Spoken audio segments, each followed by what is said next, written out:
জুবিন গাৰ্গক সাম্প্ৰদায়িক ব্যক্তি সজোৱাৰ চেষ্টা এছাম হিন্দুত্ববাদী তথা বিজেপি সমৰ্থকৰ। অসমীয়া হিন্দু মুছলমানৰ ঐক্য ভংগ কৰাৰ চেষ্টা এইসকল পাখণ্ডৰ।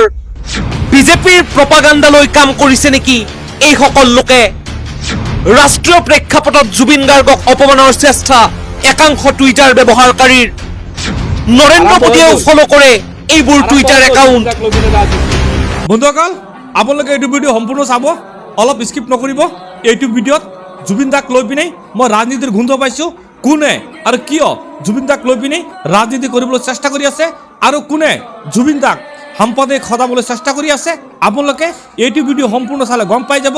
সেইকাৰণে মই আপোনালোকক অনুৰোধ কৰিম, আপোনালোকে এইটো ভিডিঅ' সম্পূৰ্ণ চাব যে জুবিন দাক কোনে সাম্প্ৰদায়িক সজাবলৈ চেষ্টা কৰি আছে আৰু জুবিন দাক লৈ পিনে কোনে ৰাজনীতি কৰিবলৈ চেষ্টা কৰি আছে। তা আপোনালোকে যদি জুবিন দাক ভাল পায় এইটো ভিডিঅ'ৰ কমেণ্টৰ জৰিয়তে জয় জুবিন দা বুলি কমেণ্ট কৰিব আৰু ভিডিঅ'টো ভাল লাগিলে আপোনালোকে লাইক কমেণ্ট কৰি শ্বেয়াৰ কৰিব। ভিডিঅ'টো চাই থাকক, ধন্যবাদ।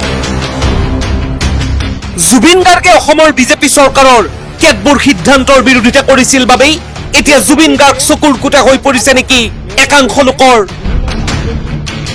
জুবিন গাৰ্গে কা বিৰোধী আন্দোলন কৰাৰ বাবেই জুবিন গাৰ্গ দাঁতৰ ঘোল হৈ পৰিছে নেকি এইসকল লোকৰ? কা বিৰোধিতা কৰাৰ বাবেই জুবিন গাৰ্গক সাম্প্ৰদায়িক ব্যক্তি সজাবলৈ উঠি পৰি লাগিছে ৰাষ্ট্ৰীয় প্ৰেক্ষাপটত দপদপাই থকা একাংশ প্ৰপগেণ্ডিষ্টে। প্ৰথমেই চাই লওক এই টুইটটো। কোনোবা মিষ্টাৰ সিনহাই দিয়া এই টুইটটোত লিখা আছে, just see pics of Durga Puja pandals in Assam where posters of Jubin Garg were put up as a tribute. Out of curiosity, I asked a local if similar poster can be found at any mosque. He could not point out even one. Remember, Jubin was protesting against CAA, shoulder to shoulder with Muslims. অৰ্থাৎ এইমাত্ৰ দেখিলো যে অসমৰ দুৰ্গা পূজাৰ মণ্ডপসমূহত জুবিন গাৰ্গক শ্ৰদ্ধাঞ্জলি জনাবলৈ জুবিন গাৰ্গৰ ফটো লগোৱা হৈছে। কিন্তু স্থানীয় লোকক সুধি গম পালো যে মছজিদত এনে ফটো দেখা পোৱা নাযায়। মনত ৰাখিব, জুবিনে মুছলমানৰ সৈতে কান্ধত কান্ধ মিলাই কাৰ বিৰুদ্ধে প্ৰতিবাদ কৰিছিল। চাই লওক, নিকৃষ্ট প্ৰপাগাণ্ডা চলোৱা এই একাউণ্টটো ফলো কৰে স্বয়ং দেশৰ প্ৰধানমন্ত্ৰী নৰেন্দ্ৰ মোদীয়ে। ফলো কৰে বিজেপি সাংসদ তথা কেন্দ্ৰীয় মন্ত্ৰী পীয়ূষ গোয়েলেও। জুবিন গাৰ্গে কা আন্দোলন কৰিছিল বাবেই, জুবিন গাৰ্গে জাতি বৰ্ণ নিৰ্বিশেষে এখন সমাজ গঢ়িবলৈ চেষ্টা কৰিছিল বাবেই, জুবিন গাৰ্গে বিজেপি চৰকাৰক সমালোচনা কৰি নিজকে বাওপন্থী বুলি কৈছিল বাবেই এতিয়া জুবিন গাৰ্গক সাম্প্ৰদায়িক ৰূপ দিয়াৰ চেষ্টা কৰিছে নেকি এইসকল লোকে? কোন আছে এইসকল ব্যক্তিৰ আঁৰত? কিয় মুছলমানসকলে জুবিন গাৰ্গক শ্ৰদ্ধাঞ্জলি জনোৱা নাই বুলি অপপ্ৰচাৰ চলাইছে এইসকল লোকে? কিয় ভাগ ভাগ কৰিব খুজিছে জুবিন গাৰ্গে এক কৰি যোৱা অসমীয়া সমাজখনক? যি কি নহওক, এই টুইটৰ যথোচিত উত্তৰ দিছে অসমীয়া ৰাইজে। উক্ত টুইটৰ কমেণ্ট বক্সত ভৰি পৰিছে জুবিন গাৰ্গৰ মৃত্যুত হিন্দু মুছলিম সকলোৱে মিলি একেলগে শ্ৰদ্ধাঞ্জলি জনোৱাৰ দৃশ্য।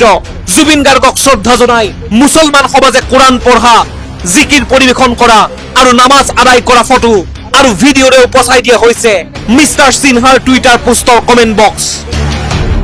মুঠৰ ওপৰত ৰাষ্ট্ৰীয় মাধ্যমত অসম আৰু জুবিন গাৰ্গৰ বিষয়ে ভুৱা বিষবাস্প বিয়পোৱা এইসকল দুষ্ট লোকৰ উদ্দেশ্য সফল হবলৈ দিয়া নাই অসমৰ ৰাইজে। মই এইটো ভিডিঅ'ৰ জৰিয়তে অসমৰ সকলো দল সংগঠনক আহ্বান কৰিম যে আপোনালোকে জুবিনক লৈ পিনে ৰাজনীতি নকৰিব, জুবিনক লৈ পিনে পলিটিক্স নকৰিব আৰু জুবিনক আপোনালোকে সাম্প্ৰদায়িক সজাবলৈ কোনো চেষ্টা নকৰিব। আপোনালোকে যিমানে ৰাজনীতি নকৰক কিয়, কাৰণ আমি জুবিনৰ যুগৰ মানুহ, আমি জুবিনৰ দেশৰ মানুহ। জুবিন দাই কৈছিলে আমাৰ মাজত নাই কোনো জাতিৰ ভেদাভেদ, আমাৰ মাজত নাই কোনো ধৰ্মৰ ভেদাভেদ। আমাৰ অসমৰ, আমি অসম দেশৰ মানুহ, আমাৰ মাজত কোনো জাতিৰ ভেদাভেদ নাই, আমাৰ মাজত কোনো ধৰ্মৰ ভেদাভেদ নাই। সেইটো প্ৰমাণ হৈ গ'ল জুবিন দাৰ মৃত্যুৰ পিছত। গোটেই অসমবাসী নহয়, গোটেই ভাৰতবাসী নহয়, গোটেই বিশ্ববাসীয়ে চাইছে জুবিন দাক শ্ৰদ্ধাঞ্জলি দিবলৈ। হিন্দু, মুছলিম, বৌদ্ধ, জৈন, খ্ৰীষ্টান নিজ নিজ ধৰ্ম অনুযায়ী জুবিন দাক শ্ৰদ্ধাঞ্জলি জ্ঞাপন কৰিছে। আপোনালোকে সাৱধান হৈ যাওক, জুবিন দাৰ নাম লৈ পিনি কোনো ৰাজনীতি নকৰিব। আপোনালোকৰ এইবিলাক ৰাজনীতি আৰু কাম নাই। অসমৰ ৰাইজে এতিয়া পাল্টি মাৰি দিলে। হিন্দু মুছলমানৰ ৰাজনীতি অসমত কোনো স্থান নাই। আপোনালোকে যিমানে ৰাজনীতি নকৰক কিয় আমাক আপোনালোকে হিন্দু মুছলমানৰ মাজত ভেদাভেদ কেতিয়াও আনিব নোৱাৰে।